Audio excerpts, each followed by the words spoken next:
ঘরের দরজা ভেঙে, আমার বেডরুমের দরজা ভেঙে রীতিমাত্র ট্রেনিং হিচড়ে তারা বের করেছে যে জোর করে ওনাকে উঠিয়ে নিয়ে আসেন, জোর করে দরকার হলে ওনাকে কোলে উঠিয়ে নিয়ে আসেন। আরে আমার বাবা দেশ স্বাধীন করেছিল বলেই না এই ক্যান্টনমেন্ট। আর ওই মেজর জেনারেল প্রমোশনটা তো আমার বাপেরই দেওয়া ছিল। আর আমি ক্যান্টনমেন্টে ঢুকলে আমার বিরুদ্ধে মামলা। সেদিন প্রতিজ্ঞা করেছিলাম যে ওই ক্যান্টনমেন্টে বসবাস করতে হবে না, যেদিন সময় পাবো বের করে দেবো। 2023 সালে যুক্তরাজ্যে এক অনুষ্ঠানে দাঁড়িয়ে শেখ হাসিনা এইভাবেই নির্লিপ্ত কণ্ঠে বলেছিলেন তিনি খালেদা জিয়াকে সেনানিবাসের বাড়ি থেকে বের করে দিয়েছেন। কণ্ঠে তার ছিল না কোনো অনুশোচনা, চোখে ছিল না কোনো সংকোচ, যেন সেটি ছিল তার রাজনৈতিক জীবনের এক বড় সাফল্য। একটি বাক্যে তিনি স্বীকার করেছিলেন এমন এক ঘটনার দায় যা ইতিহাসে লেখা আছে আক্রোশ, প্রতিহিংসা ও নির্মমতার উদাহরণ হিসেবে। আজ শোকের এই দিনে নতুন করে মনে পড়ে যায় সেই ভয়াল সকাল, যেদিন খালেদা জিয়াকে তার স্বামী শহীদ প্রেসিডেন্ট জিয়াউর রহমানের স্মৃতি বিজড়িত বাড়ি থেকে জোরপূর্বক উচ্ছেদ করা হয়েছিল, যা শুধুমাত্র একটি বাড়ি ছিল না, ছিল প্রায় 4 দশকের সংসার, স্মৃতি, ভালোবাসা আর আত্মপরিচয়, যা মুহূর্তেই ভেঙে চুরমার হয়ে গিয়েছিল।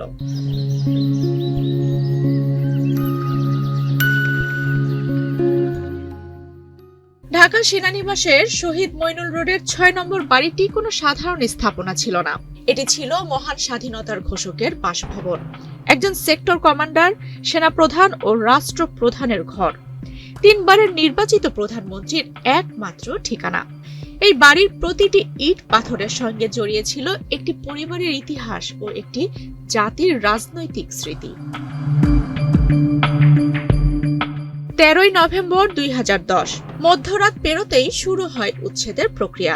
ভোরের আলো ফোটার আগেই সাদা পোশাকে আইন শৃঙ্খলা বাহিনীর সদস্যরা বাড়ির চারপাশ ঘিরে ফেলে। সকাল গড়ানোর সঙ্গে সঙ্গে পুলিশ, র্যাব ও বিভিন্ন গোয়েন্দা সংস্থা সেখানে যোগ দেয়। ক্যান্টনমেন্টের প্রতিটি গুরুত্বপূর্ণ মোড়ে মোতায়েন করা হয় অতিরিক্ত বাহিনী। সকাল 8টার দিকে বাড়ির কর্মচারী ও আত্মীয় স্বজনদের একে একে বের করে দেওয়া হয়, বাবুর্চিদেরও সরিয়ে নেওয়া হয়। বেলা 11টার দিকে পুলিশ ও র্যাব প্রধান ফটক ভেঙে ভেতরে ঢোকে এবং মাইকে খালেদা জিয়াকে বের হয়ে আসতে নির্দেশ দেয়। তিনি আইনজীবীর সঙ্গে কথা বলতে চাইলে সেই সুযোগটাও তাকে দেয়া হয়নি, উল্টো জোরপূর্বক বের করে আনার হুমকি দেওয়া হয়।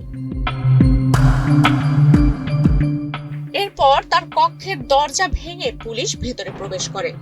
ইচ্ছের বিরুদ্ধে বেডরুমে ঢুকে খালেদা জিয়াকে টেনে হিচড়ে বের করে আনা হয়, অথচ তিনি তখনও বিরোধী দলের নেত্রী, 3 বারের প্রধানমন্ত্রী, একজন সেনা প্রধানের স্ত্রী। তবুও কোনো মর্যাদাই তাকে দেখানো হয়নি। বাংলাদেশের বৃহত্তম রাজনৈতিক দলের নেত্রী, সাবেক সেনাপ্রধানের স্ত্রী, সাবেক রাষ্ট্রপতির স্ত্রী আমার সাথে, স্বাধীনতা ঘোষকের স্ত্রী আমার সাথে যদি এই আচরণ করতে পারে তাহলে দেশের সাধারণ মানুষের কি অবস্থা তা আপনারা সহজেই অনুমান করতে পারেন। 1981 সালের 30 মে শহীদ রাষ্ট্রপতি জিয়াউর রহমানের কফিনের সামনে দাঁড়িয়েও খালেদা জিয়া ছিলেন অবিচল। 1/11-এর দুঃসময়ে তার সন্তানরা নির্যাতিত ও পঙ্গু হলেও তিনি কারো কাছেই মাথা নত করেননি। কারাগারেও গিয়েছেন দৃপ্ত পায়ে হেঁটে, চোখে ছিল না এক ফোঁটা অশ্রু। আমাকে এক কাপড়ে বাড়ি থেকে বেরিয়ে আসতে হতো। আমি কার কাছে এসবের প্রতিকার চাইব? আমি এর বিচারের ভার মহান আল্লাহ ও প্রিয় দেশবাসীর উপর ছেড়ে দিলাম।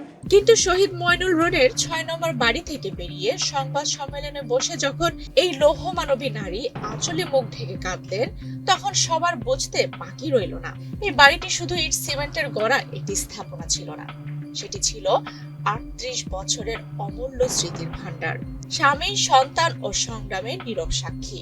এই বাড়ি থেকেই একজন সাধারণ গৃহবধূ থেকে আপোষহীন দেশ নেত্রী হয়ে উঠেছিলেন খালেদা জিয়া। এই উচ্ছেদের পরপর ইংল্যান্ড থেকে প্রকাশিত ইকোনমিস্ট লিখেছিল, খালেদা জিয়াকে বাড়ি থেকে বের করে দেয়া শেখ হাসিনার ব্যক্তিগত আক্রোশের বহিঃপ্রকাশ, যা বাংলাদেশে ঘৃণার রাজনীতিকে আবার উস্কে দিয়েছে। ঈদের ঠিক আগে একজন সাবেক প্রধানমন্ত্রীকে এভাবে উচ্ছেদ করা ছিল প্রতিহিংসার নগ্ন দৃষ্টান্ত।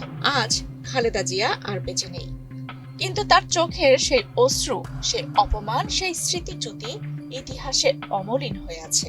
যে আক্রোশে তাকে তার স্বামীর স্মৃতি থেকে ছিন্ন করা হয়েছিল, সেই আক্রোশের দায় এ দেশ কোনোদিনও ভুলবে না। আফসানা রিপা, বাংলাদেশ প্রতিদিন।